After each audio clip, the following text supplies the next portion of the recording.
만약 누가 여러분에게 자신과 가장 가까운 관계를 말해보라고 묻는다면 여러분은 무엇이라 대답을 하시겠습니까?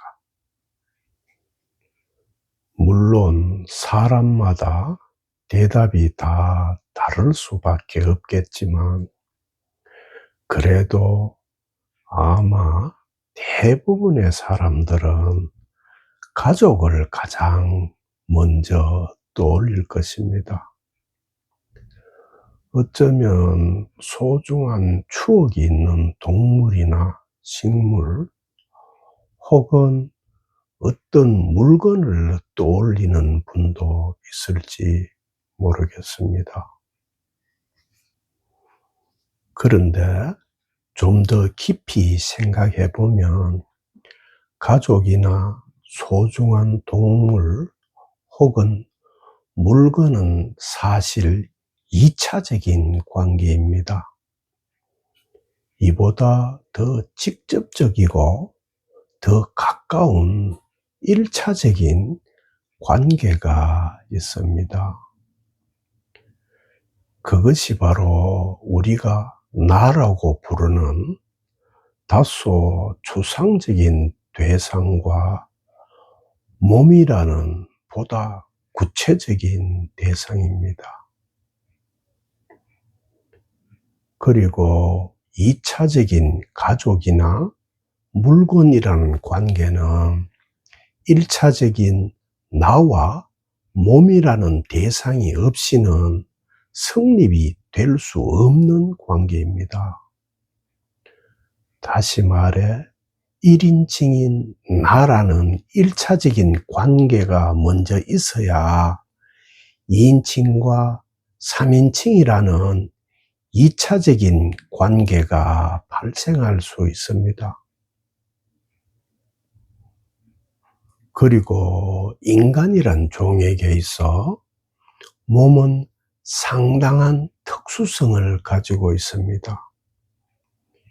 인간은 오감 지식으로 인지할 수 있는 일정한 범위, 공간 안에 있는 다른 사람을 지칭할 때 나와 같이 있다라고 말하거나 여기에 같이 있다라고 표현합니다. 하지만 더 자세하게 살펴보면 본인이 오감 지식으로 인지할 수 있는 일정한 물리적 공간 안에 다른 사람이 함께 있다고 생각하지만 사실은 몸을 기준으로 측정한 잘못된 틀린 계산입니다. 일정한 범위의 물리적 공간 안에 같이 있다고 해서 같이 있는 것이 아닙니다. 예를 들어 부부가 마트에 같이 가서 서로가 육안으로 볼 수 있는 가까운 거리의 공간 안에 같이 있다 하더라도 아내가 생필품 코너에서 물건을 보며 고르고 있고 남편은 공구 코너에서 공구를 고르고 있다면 몸은 서로 물리적 공간에서 가깝게 있지만 아내와 남편의 의식은 완전히 다른 세계, 다른 우주에 있는 것이기 때문입니다. 그리고 남편과 아내가 소파에 붙어 앉아서 같은 TV 화면을 보며 어떤 장면에서 둘이 같이 큰 소리를 내서 웃는다 해도 그 장면이 두 사람에게 똑같이 해석이 되어서 웃는 것이 아닙니다. 그리고 팝콘을 같이 먹으며 두 사람 모두 맛있다고 말한다고 해도 맛있다는 표현은 같지만 아내의 맛있음과 남편의 맛있음의 내용은 결코 같지 않으며 각자의 맛있음일 뿐입니다. 그러니까 모든 인간은 사실 같이 살고 있지 않으며 언제나 어디서든지 본인의 우주에서만 살고 있고 다른 사람과 똑같은 우주에서 살 수도 없습니다. 그래도 아내의 우주와 남편의 우주가 만나서 공유하는 교집합 부분이 있지 않냐는 그런 생각을 할 수 있지만 그런 생각 역시 당사자의 우주 안에서 일어나는 일이기 때문에 교집합이 있고 서로 잘 통한다는 생각도 착각입니다. 연인들이 서로 사랑하는 관계가 유지되는 동안 흔히 잘 하는 말이 우리는 서로 잘 맞아, 잘 통해, 취향까지도 비슷해 라고 말하는데 엄청난 착각일 뿐입니다. 각자의 우주에서 그렇게 해석하고 있는 것일 뿐이지 실제로 잘 맞는 것이 아닙니다. 서로가 자신의 우주 안에서 그렇다고 대충 얼버무려 계산한 값이지 실제의 값이 정확하게 그런 것이 아닙니다. 실제로는 그렇지 않다는 점은 부부가 이혼할 때나 연인이 헤어질 때 보면 그 이유가 잘 드러납니다.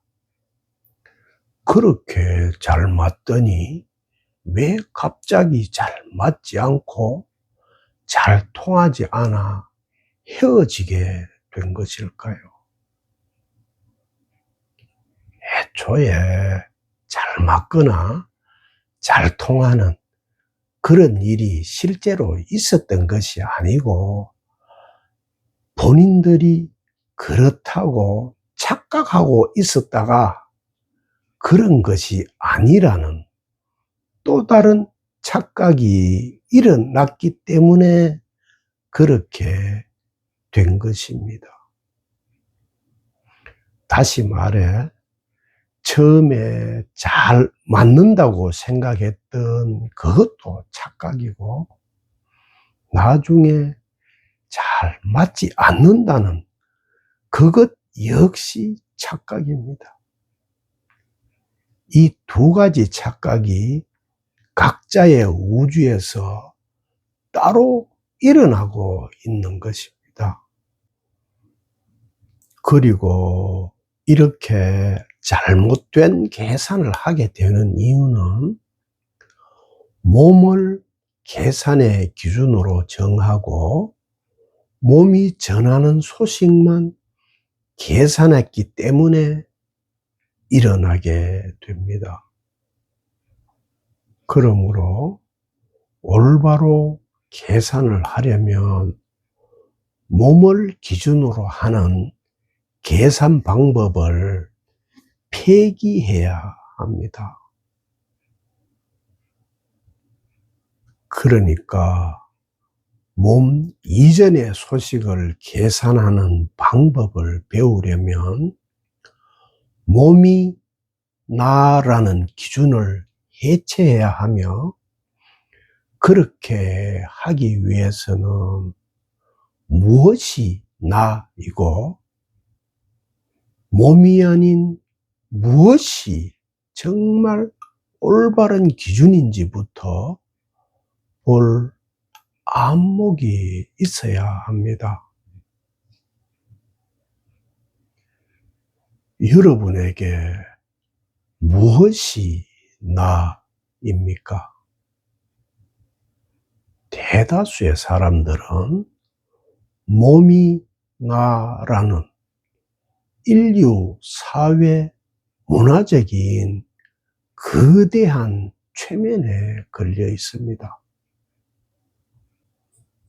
예수께서는 나가 무엇인지에 대해 여러 가지로 가르쳤지만 그 중에 몸과 관련해서 다음과 같이 가르쳤습니다.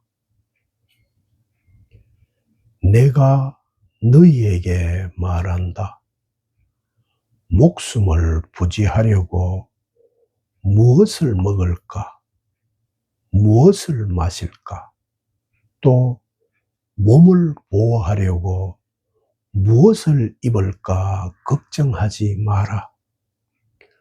목숨이 음식보다 소중하고 몸이 옷보다 소중하지 않느냐. 예수의 이 가르침을 큰 틀에서 보면 생명과 생명 활동으로 나누어 볼 수 있습니다. 음식을 먹고 옷을 입는 일은 몸을 위한 활동입니다. 그런데 몸이 없으면 음식을 먹고 옷을 입는 일은 아무 필요도 없고 가치도 없습니다.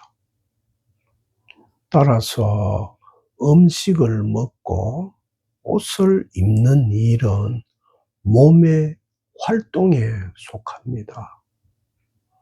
그리고 이러한 몸의 활동과 몸을 위한 활동을 모두 통틀어서 생명활동이라고 볼 수 있습니다. 여기서 여러분이 주목해야 할 점이 몸은 생명이 아니라 생명의 활동이라는 점입니다. 그런데 대다수의 사람들은 몸을 생명이라고 착각합니다. 그래서 몸을 나라고 착각하는 사람들은 몸을 벗는 죽음이라는 사건을 몹시 두려워하게 됩니다. 여러분 앞에 아무것도 담기지 않은 빈 유리잔이 있다고 가정해 보겠습니다. 이렇게 아무것도 담기지 않은 유리잔을 우리는 보통 빈잔이라고 말하지만 실제로는 아무것도 담기지 않은 것이 아니라 그 안에 공기가 담겨 있습니다. 어쩌다 이 유리잔이 깨어지는 상황이 일어났을 때 그 유리잔 안의 공기도 유리잔처럼 깨어지고 없어지는 것입니까? 유리잔이 깨어진다고 해서 유리잔 안에 공기가 유리잔처럼 깨어지고 사라지는 그런 일은 일어나지 않습니다. 유리잔이 깨어지는 그 순간 유리잔 안에 유리잔의 모습으로 잠시 머물렀던 공기는 유리잔의 모습에서 원래의 공기의 모습으로 모양만 바뀔 뿐 공기에게는 아무 일도 일어나지 않습니다.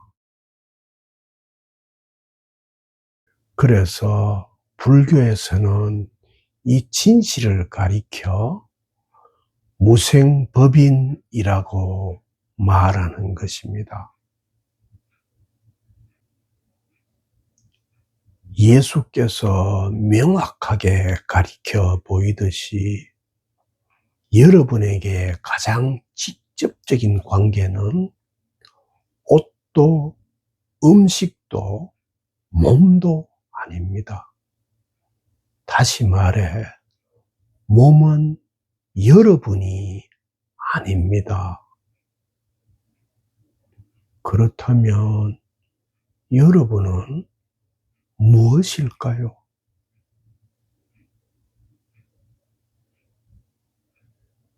여러분의 몸은 유리잔입니다. 여러분의 진짜 나는 유리잔 안에 담긴 공기입니다.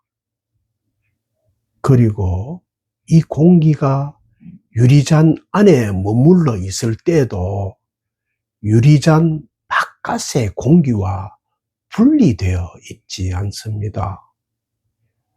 그러므로 안팎은 유리잔을 기준으로 했을 때만 발생하는 경계일 뿐 공기의 입장에서 보면 안팎이라는 것이 애초에 있지 않습니다.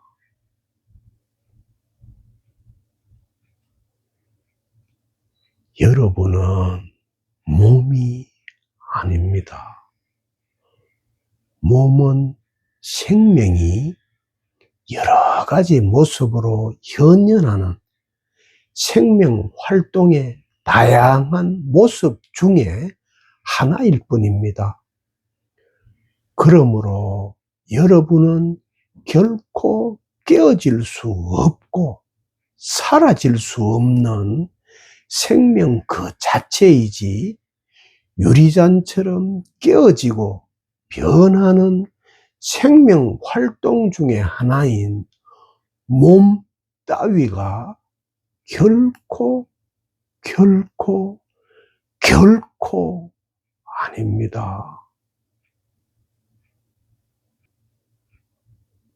그래서 예수께서는 옷, 음식, 몸이라는 생명 활동과 대비시켜 한바탕인 근본 생명이 가장 소중하다는 점을 가르치신 것입니다.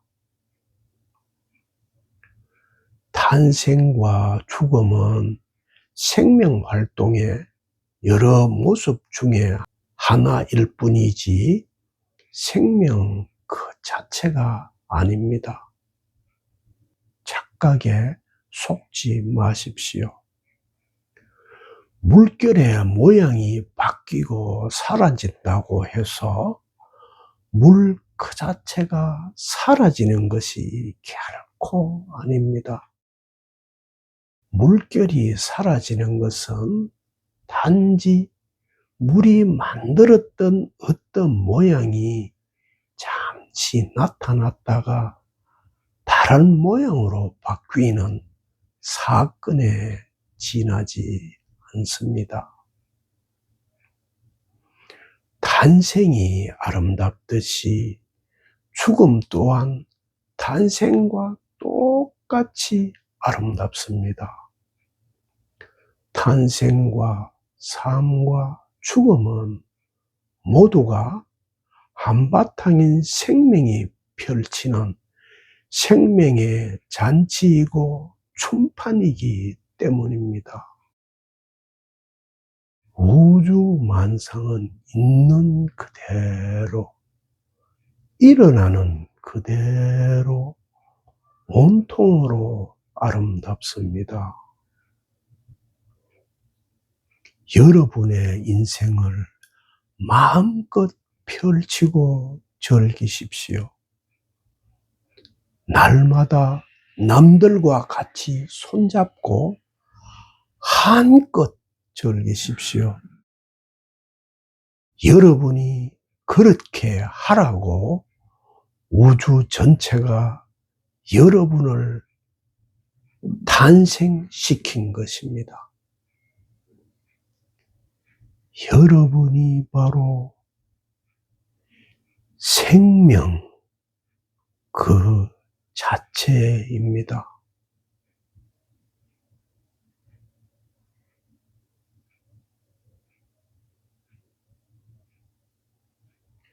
여러분은 태어났지만 태어나지 않았고, 여러분은 죽지만 죽지 않습니다.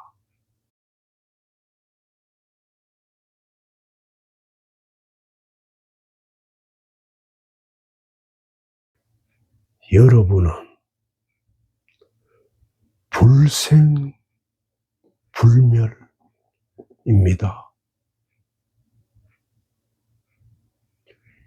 여러분은 영원불멸입니다. 여러분은 영원불멸입니다.